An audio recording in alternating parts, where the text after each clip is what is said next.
Katika kichaka kidogo chenye jua la dhahabu na nyasi ndefu zenye harufu ya kijani, aliishi familia ya sungura watatu. Baba Sungura alikuwa mtu wa kwanza kuamka kila asubuhi, kabla hata jua halijachomoza, akiwa tayari na mkoba wa zana zake za kuchimba, akielekea msituni kutafuta mizizi na mbegu kwa ajili ya familia. Kila siku watoto wake walimuona akiwa amechoka jioni, miguu yake ikiwa na matope na masikio yake yakiwa yamesinyaa kwa uchovu. Lakini midomo yake kamwe haikukosa tabasamu, hasa alipokumbatiwa na toto au kusikia sauti ya kiki ikiimba. Siku moja, kijiji cha wanyama kilitangaza kuwa kutakuwa na aya.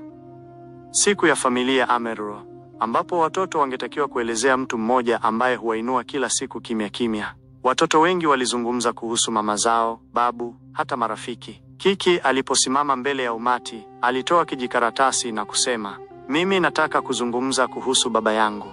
Ni nani anayechimba mashimo ya usalama kwa nyumba yetu kabla hatujalala? Ni nani anayebeba mzigo wote wa familia kimya kimya? Ni nani ambaye hutengeneza kiwanja cha kuchezea kwa miguu yake? Ni baba yangu. Baba yangu si shujaa kwa kuwa anapigana, bali kwa kuwa anavumilia bila kulalamika." Ukumbi wote ulikaa kimya. Wanyama wakubwa kama fisi na tembo walitikisa vichwa kwa heshima. Hapo ndipo Toto, mdogo wao, aliponyanyuka na kusema kwa sauti ya utoto, "Bila baba, hakuna nyasi ya jioni, hakuna mizizi ya asubuhi, hakuna ndoto ya kesho."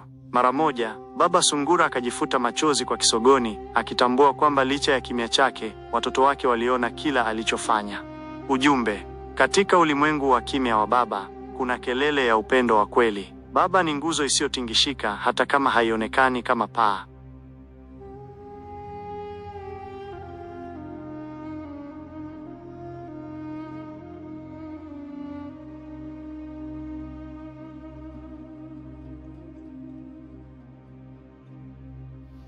Kama unapenda hadithi tamu kama hizi, tafadhali niunge mkono kwa kusubscribe na kubonyeza kengele hapo juu. Hivi ndivyo unavyoweza kuwa wa kwanza kuzitazama kila zinapotoka. Mchango wako ni nguvu yangu, na bila wewe safari hii haiwezi kuwa ya maana. Asante kwa kuwa sehemu ya familia yetu ya hadithi.